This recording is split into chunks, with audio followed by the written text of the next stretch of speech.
प्यारे की जय, श्री सतगुरु महाराज की जय, समस्त सुंदर साध की जय। प्रथम लागू दो चरण को, धनिये न छुड़ाइयो खिन, लाख तली लाल एड़िया, मेरे जीव के ही जीवन, मेरे जीव के ही जीवन। इन पाँव तले पड़ी रहूं, धनी नजर खोलो बातुन, पलना वालू निरखो नेत्रे, मेरे जीव के ही जीवन, मेरे जीव के ही जीवन। सभी सुंदर साथ के चरणों में प्रणाम।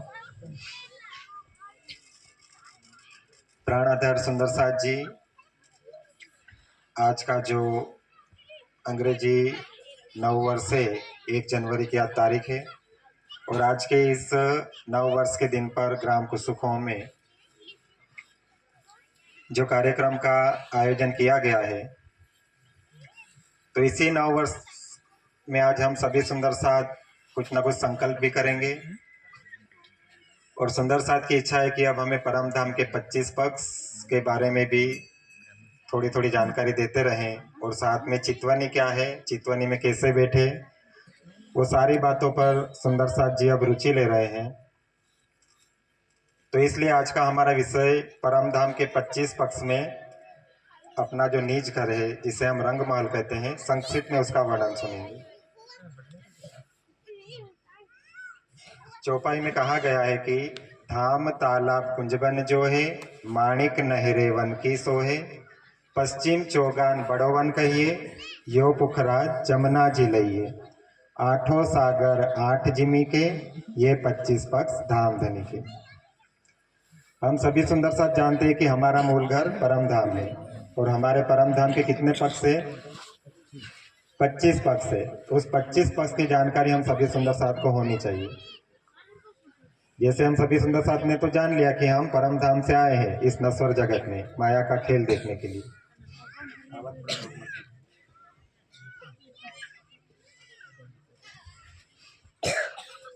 तो हम सभी सुंदर साथ ने वाणी के माध्यम से तो ये जान लिया कि हम परम धाम से आए हैं, हमारा मूल घर परम धाम है।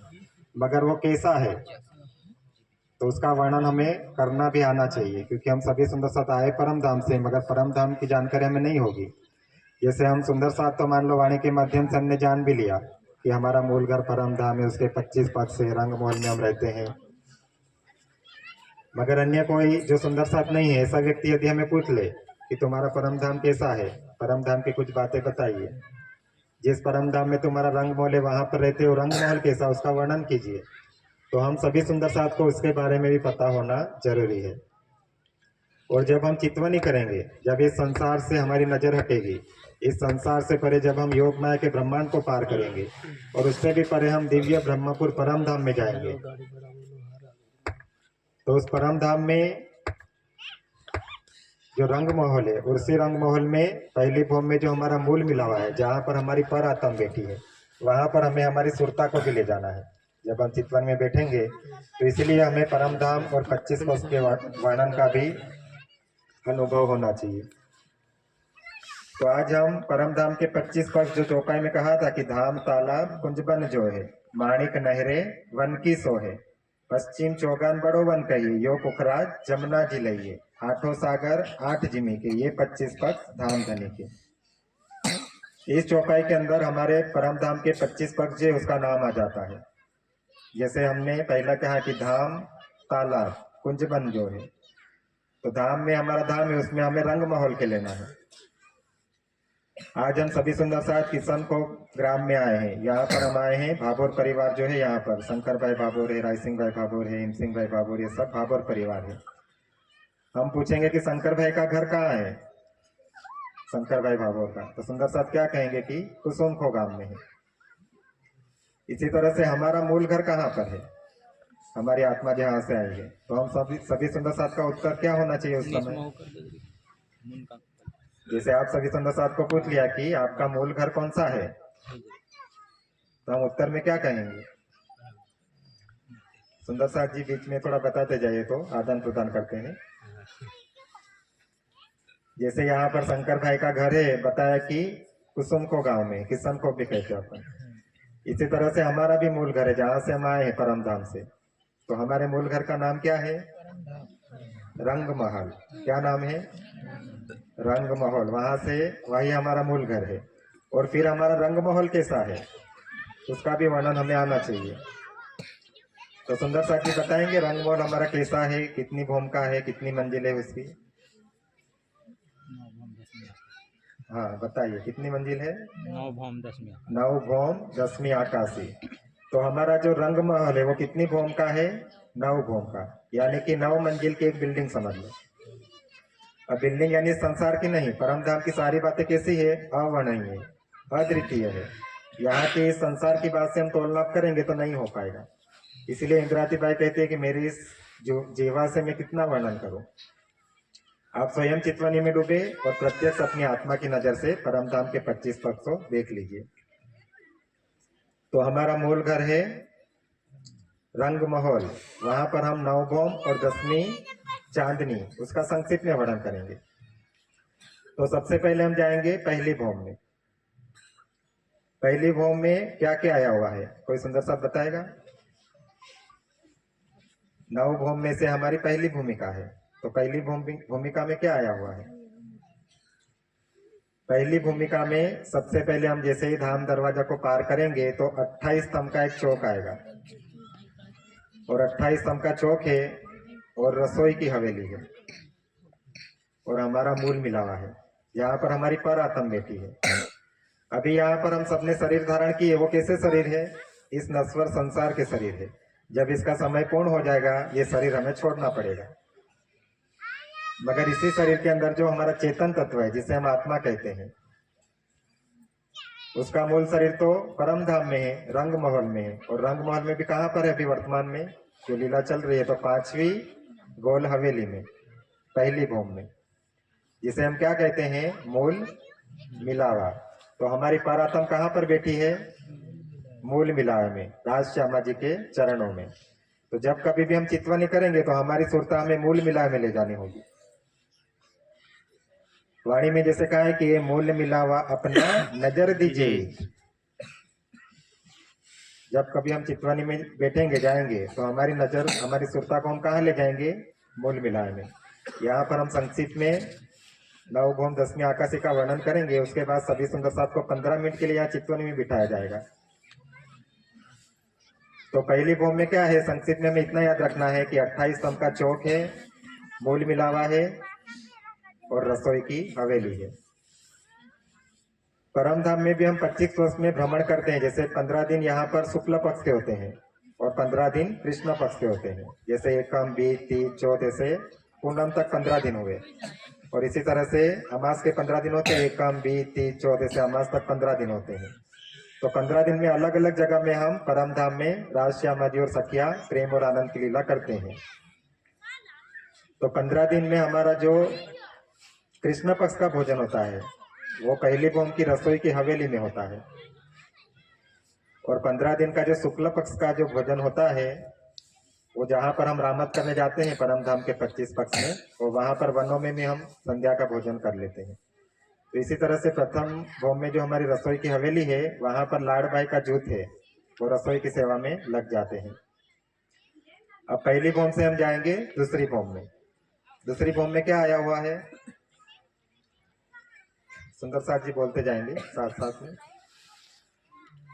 पहली मंजिल से अब हम दूसरी मंजिल पर आ गए, दूसरी भूम में। तो दूसरी भूम में क्या आया हुआ है, भूल भुलौनी और खड़ोपली। भूल भुलौनी में क्या है कि कांच की दीवारें हैं। जैसे कि एक कमरा है, चारों साइड उसकी दीवार है, तो सारी दीवारें कैसी है, वो कांच की है। बीच में राज श्यामा जी सख्या कोई भी खड़ा रहेगा तो चारों ओर उसका प्रतिबिंब दिखेगा कांच में। और वहां पर राज श्यामा जी और सख्या भूल भुलौनी की रामत खेलते हैं। यानी एक सखी दूसरी सखी को पकड़ने के लिए जाती है, तो प्रतिबिंब में उसको वास्तविक लगता है कि यहाँ पर सखी खड़ी है। तो जैसे ही उसको पकड़ने के लिए जाएंगी तो वहां पर दरवाजे है, तो दरवाजे से दूसरे कक्ष में चली जाएगी।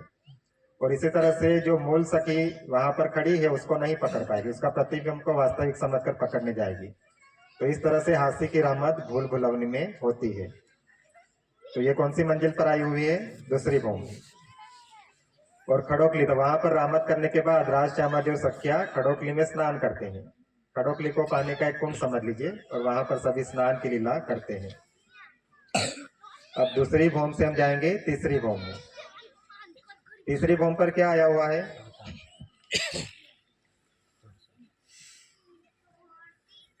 सेवा पूजा जो सुंदर साथ करते होंगे उनको पता होगा, जब हम भोग गाते तब क्या क्या गाते हैं? तीजी भोमा की जो पड़साल, थोर बड़े दरवाजे विशाल जीरे। तो इसमें हमारा तीसरी भूमि में क्या है, वो शब्द आ जाता है। तीसरी भूमि में क्या आया हुआ है? पड़साल, यानी एक खुला चौक समझ लो। वहां पर राज श्यामा जी और सख्या बैठते हैं, और सुबह 7:30 बजे राज जी श्यामा जी सख्या सब वहां पर उपस्थित हो जाते हैं। वहां का हमारा अल्पाहार है, राज श्यामा जी को श्रृंगार कराना है, ये सारी लीलाएं तीसरी भूमि की पड़साल में होती है। और वहीं पर रहते ही धनी जी अक्सर ब्रह्म जब चांदनी चौक में आते हैं उनके दर्शन के लिए, तो तीसरी भूमि की पड़साल से ही वो वहां पर सबको दर्शन देते हैं। तो तीसरी भूमि में क्या आया हुआ है? पड़साल। अब तीसरी भूमि से हम आगे बढ़ते हैं चौथी भूमि पर। सुंदर साथ जी बताएंगे चौथी भूमि में क्या आया हुआ है, क्योंकि हमारे मूल घर की बातें चल रही है, हम भजन में भी गाते हैं मूल घर की बातों के भजन, तो मूल घर में तो हमें यहाँ डूबना ही है। और चितवनी करेंगे तब हमें परम धाम के 25 पक्ष में भी डूबना है, इसलिए सुंदर साथ को धीरे धीरे परम धाम के 25 पक्ष में ले जा रहा है। तो चौथी भूमि में क्या आया हुआ है? कोई सुंदर साथ बताएंगे? चौथी भूमि में आई है नीरद की हवेली। नीरद की यानी नृत्य की हवेली, जहां पर नवरंग भाई अपने जूत की सखियों के साथ नृत्य करती है और राज श्यामा जी को रिझाती है। तो चौथी भूमि में क्या आया हुआ है? नीरद यानी नृत्य की हवेली। और नृत्य कौन करेगा वहां? नवरंग भाई। तो सभी सखिया उसमें, जैसे मोर भाई का नाम आता है बेन भाई बेन बजावत, केल भाई कंठ अलापत, इसी तरह से सेन भाई स्वर पुरावत, सभी सखिया नीरद के हवेली में नवरंग भाई के साथ उनका साथ में साथ देती है। नवरंग भाई नृत्य भी करती है और गायन भी करती है, और राज श्यामा जी और सखियों सभी को रिझाते हैं। तो ये हमारी नीरद की हवेली कौन सी भूमि पर आई है? चौथी भूमि पर। और चौथी भूमि में नवरंग भाई का नृत्य का वर्णन इंद्रावती भाई कहते हैं कि मेरी इस जीवा से मैं कितना करूं, उसकी कोई सीमा नहीं है। इस तरह से सबको परम धाम के प्रेम और आनंद में नवरंग भाई नृत्य और गायन करके डुबाती है। और उनका जो श्रृंगार होता है, इसमें पैरों का वर्णन आता है कि झांझरी घुंघरी कांबी और कडला अनवट बिछुआ। तो जब नवरंग भाई इतनी कला से नृत्य करती है तो पैरों में झांझरी घुंघरी कांबी और कडले पहने हैं, मगर झांझरी की आवाज लानी है तो केवल झांझरी की ही आवाज आएगी, बाकी के 3 आभूषणों की आवाज नहीं आएगी। इसी तरह से कडला की आवाज आएगी नृत्य में, तो केवल कडला की आएगी, बाकी के आभूषणों की आवाज नहीं आएगी।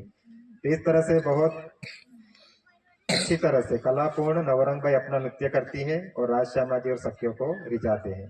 तो ये नीरद की जो लीला होती है वो कौन सी भूमि पर होती है? चौथी भूमि पर।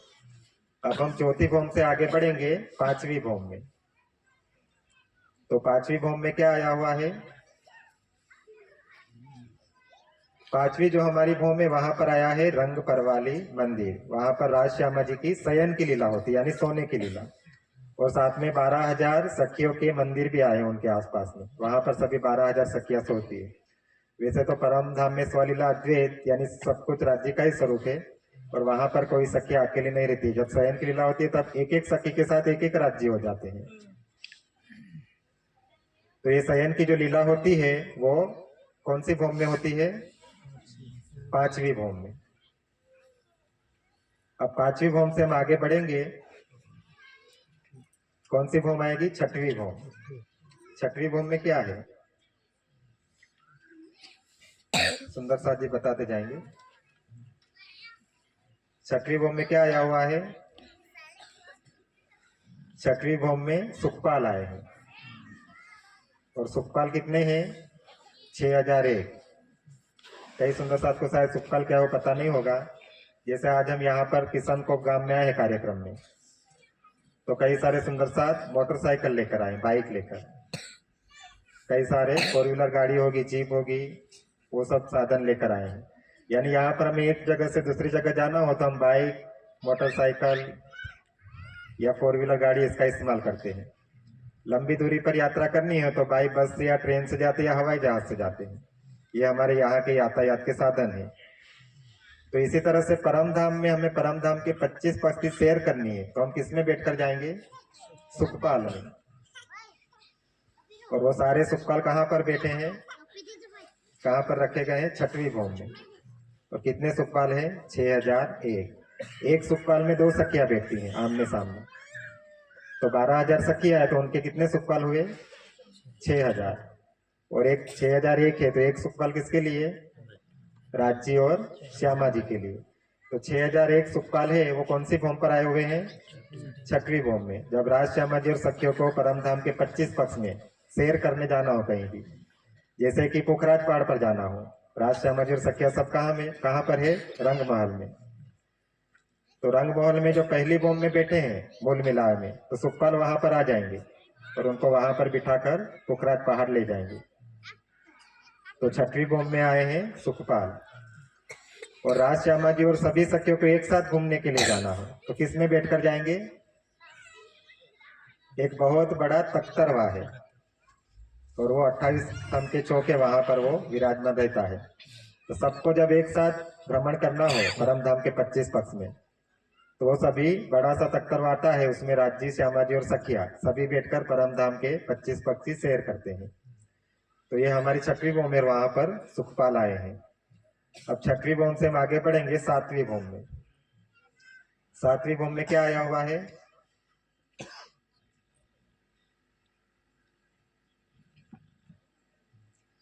सातवीं भौम में हिंडोले आए हैं। हिंडोले यानी क्या होता है? झूले।